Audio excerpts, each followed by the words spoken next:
of it in terms of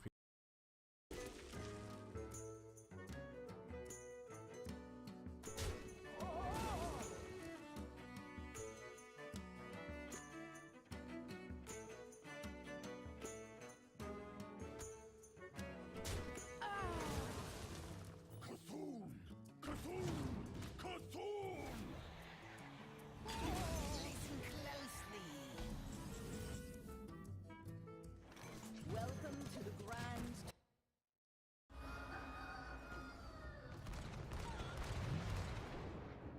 I stand sentinel.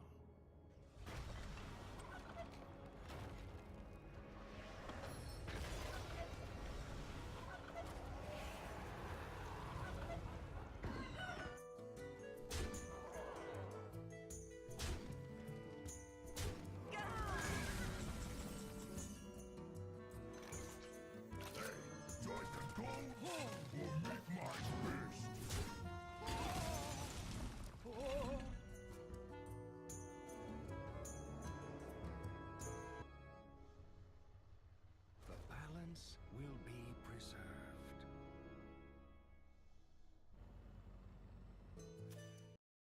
you know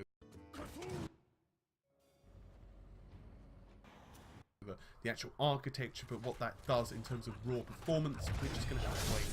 As always, remain skeptical until we've actually seen a piece of hardware run with real benchmarks rather than very stringent testing conditions. That's my personal opinion anyway. This video is going to be a bit shorter because, as you can tell, my voice is still very crackly.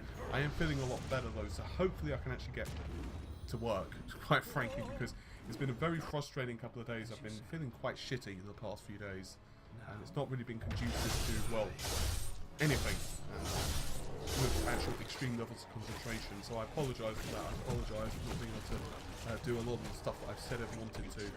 But when you've got migraines and stuff, it's not really the best of working conditions.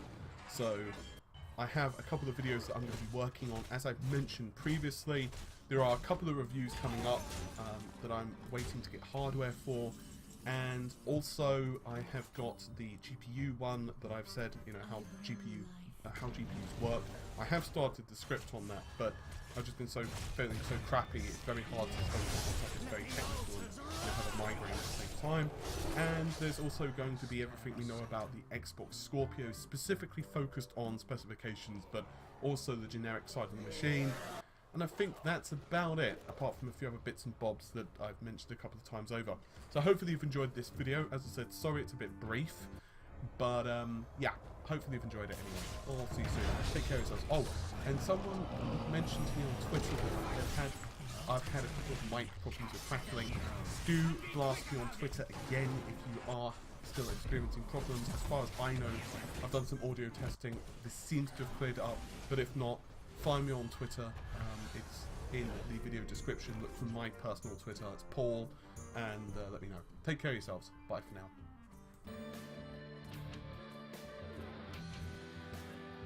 I have no time for games. You have been measured. Gravekeeper. So the Raven Lord will not keep me from this realm.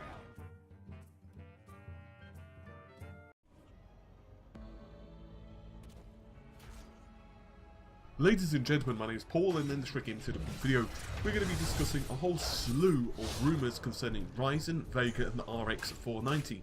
What? You thought the RX 490 rumours were dead and buried? No, apparently Bethesda have unearthed them, as recent Fallout 4 specifications for the high resolution texture pack line actually list either a GTX 1080 or an RX 490 as the recommended GPU, which is, well, interesting and rather bizarre, but we'll get into that in just a moment.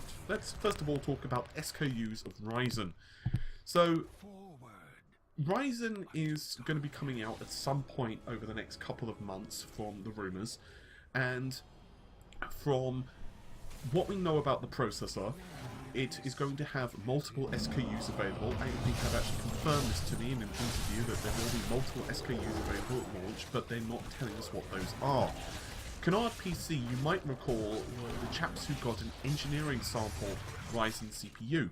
There are a couple of caveats with that. First of all, the logic of the processor wasn't finalized, so there was a bug.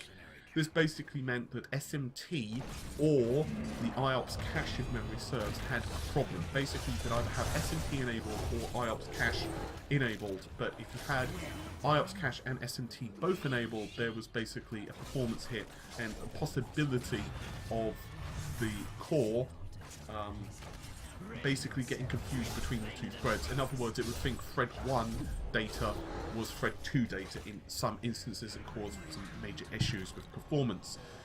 And on top of that as well, their clock speeds were not final. It's about 3.15 GHz versus 3.4. Even so, they found that Ryzen was doing pretty well in terms of performance.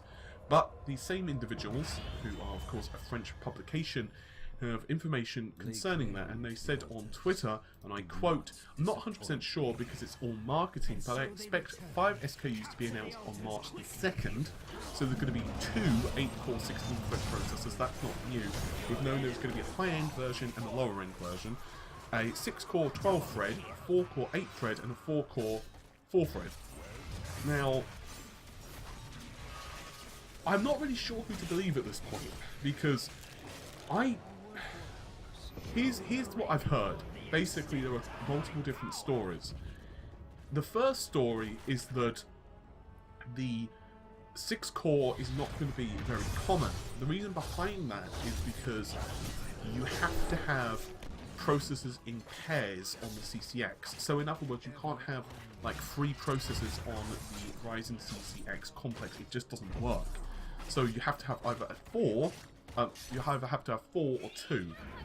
Now, that means that basically you can't have, let's say, a tri-core processor. You can't have 2 tri-core processors together, so like tri-CCXs together. That doesn't work. So you would need to pair a 4 with a 2. Well, I guess technically, you know, it's just a bit weird. So it really depends on how they want to spread the SKUs. I guess technically one CCX can easily be a 4-core 8-thread. A 4-core 4-thread could be one that has bugs in it, or one that has, say, poor yields or issues with cache or whatever they end up marketing it as. And obviously the 8-core 16 threads, they can segment those quite easily. Ones that have higher clock speeds and capable of higher clock speeds, those would be the high end 16 thread, whereas the mid-range, the lower end rather, could be the 8-core 16 thread that has lower clocks. So the 6-core 12 thread perhaps might be more expensive than what you may anticipate. We just don't know yet. It's a bit weird. Anyway, I'd like, of course, to thank someone for sending this information. In this case, it was Rod Bernard. But we're going to be focusing on the RX 490 for just a moment before we switch things over to Vega. So a chap by the name of Yalaz actually emailed me this. And it's a very simple one. It's not like one of the more complex topics we've discussed, but it actually makes it kind of bizarre. So Bethesda, as you possibly might know, are looking to put out a high resolution texture pack for the PC, and obviously this is also going to come to the console as well in the shape of the PS4 Pro. I guess, I'm not sure, it will also filter down to the Scorpio. Now, currently if you take a look to their site, recommended specs, we're referring to the PC here, are the i7 5820K, the operating systems of Windows 7 or above, a GTX 1080 with 8 gigs of RAM, and 8 gigabytes of system RAM. Great. So those are the minimum specifications, but it gets a bit weird, because Tweaktown.com managed to get it before the edit, and exactly the same thing for everything else, aside from AMD RX 490, 8 gigabytes. Now there are multiple ways you can interpret that. The most obvious one is, oops, typo, it's supposed to be the RX 480. The problem I have with that is they've not amended that to say the 480 now. In fact, they've just deleted the reference altogether. The second issue I have with that is it's like, if it was the GTX 1070 and they had the 480, I'd be like, okay, it's possible with the resolution texture pack and the changes they're making that the RX 480 has a slight advantage over the over the GTX 1060 in this particular game, or perhaps they're just doing it because it's the fastest AMD GPU currently available for the next generation. They're putting it in there as a recommended. Fine. But to have a GTX 1080 listed as a recommended next to a 480, that would make sense. The other issue is that this is not the first time this has happened. I don't want to go through the whole history, but we all know there have been games like Eve Valkyrie that have listed it. It's appeared on the Sapphire GPU, and it's just like, I don't know where this is coming from. And it's really weird because it's like, it makes me wonder if AMD are really going to be focusing on the 500 series, or if Vega is going to be the 400 series just with a rebrand. We just don't know at this point, so it's really bizarre to say the absolute least. Now the second piece of news concerning GPUs at least, and the third piece of news in the video, will be memory. So Vega is going to have a couple of different parts, SKUs. The first is Vega 10, which is using HBM2. The second is going to be using, from what we understand anyway, more conventional memory on GDDR5 or possibly R5X. So, from what we understand, AMD were going to be utilising SK Hynix. However, there have been a bit of a hiccup that's happened. Essentially, SK Hynix has updated its product data book for the first quarter of 2017, and it's a bit of a problem. Basically, it looks like they will not be putting out the clock speed of the HBM2 that AMD require to have 512 GB per second of bandwidth. With the first quarter of 2017 having a density of 4 GB, okay, that works well. The problem is the clock speed is only 1.6 rather than 2.0. Now, that's a problem because it means that if AMD were to utilise 2 stacks of this with Vega, you're only looking at about, and I say about, 410 GB per second of bandwidth. Accurately, it's 409.6, but whatever. And that's considerably lower than VG, which is 512, and even lower than the GP102, which is 480. Which is a bit of an owl. Now, I tell you what's a bit weird is there have been a couple of murmurs at a few events, CES, as well as I believe Capsation, that, well, first of all, we know the amount of memory in the GPU is 8 GB, so that's 2 stacks, just to clarify. And we've seen, of course, the actual images of the GPU which show 2 stacks of HBM2 memory. But from what the engineers, from what people have actually said at AMD and spoken to press, so according to these individuals, the cards that have been demoed are running at 512 GB per second of memory bandwidth. So that leads us to a couple of questions. Are AMD either going to have to choose lower end parts for the final retail samples, or to opt to use Samsung? Samsung are already providing Nvidia the chips for their GP100 cards, so it's possible that they won't really be affected by this. Ultimately, I think from a perspective of PR, it's going to also be hard to swallow less memory bandwidth than the predecessor card. So I imagine that's probably the route they're going to take. Do remember that not all Vega cards are going to have HBM2, from what we understand. There's going to be an awful lot that do have just traditional GDDR5 or R5X. So in those cases, it doesn't mean a damn thing. In the future, as SK Hynix sort out their manufacturing, then they'll either go with a density of 8 GB or they simply increase the clock speed. Then things are going to change and AMD can start making some changes, especially if they do decide to just go with a bigger, well, essentially if they just decide to go with a bigger interposer and stick 4 HBM2 chips on, then they could certainly use SK Hynix because they'd get about 820 GB per second. The problem is, it's going to be really prohibitively expensive for customer cards to have 16 GB of HBM2 memory, so I don't think they're going to want to do that anytime soon. But, with all of that said, hopefully you've enjoyed the video. Hopefully within the next day or two I'll start feeling well enough to where I can actually start putting some of the work. At the moment my head is totally headachy. But after that we have a lot of stuff planned, so do stick with us. Yeah, take care of yourselves. Bye for now.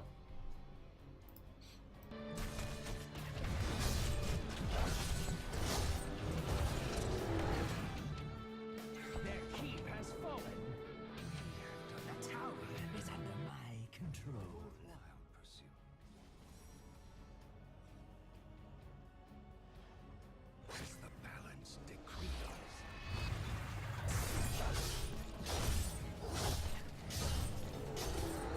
Ladies and gentlemen, my name is Paul, and in this Gaming Silicon video, we're going to be discussing a couple of rumours, the first of which concerns AMD's Ryzen, which goes into what products may well be available on release and what AMD will actually be releasing in terms of CPU configuration.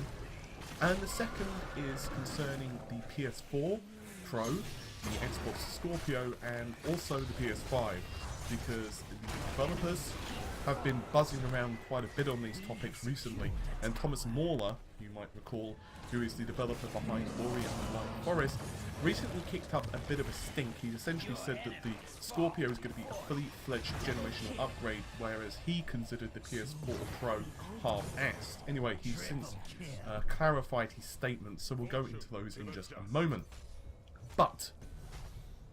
So the exact configurations of Ryzen are a bit of a mystery.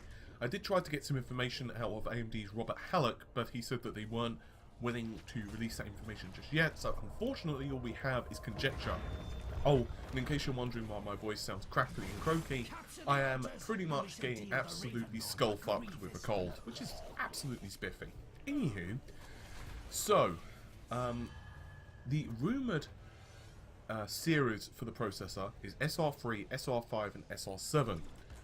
The one consistent, and by the way SR we're assuming stands for Summit Ridge, the one consistent is the high-end Summit Ridge part is going to be 8 cores, 16 threads with 16 megabytes of level 3 cache.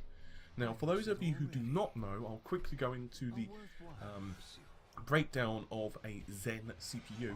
Basically, each CPU core is capable of handling 2 threads, in other words SMT, simultaneous multi-threading, and 4 cores go into one CPU complex, also known as CCX. So in short, 1 CCX equals 4 cores, 8 cores equals 2 CCX, which obviously means 16 threads. Okay, we're good. So, there have been a few ideas bandied about, and a website by the name of Zolcorn claims to have reliable sources which tell us that we're actually not going to be seeing the 6-core 12-thread model. Instead, we're going to see the SR7 is 8-core, then an 8-core 8-thread model. Basically, that means the SMT is going to be disabled, and finally the low end is a 4-core 8-thread model. Now, once again, Rod from the Facebook page has been messaging me a few things, and there have been a couple of reports which have sprung up on AnandTech, specifically on the forum, which might hint to the reasons that they've decided to go this route. Now, for those of you who have been following Ryzen's development for some time, you might recall that there were bugs in the CPU.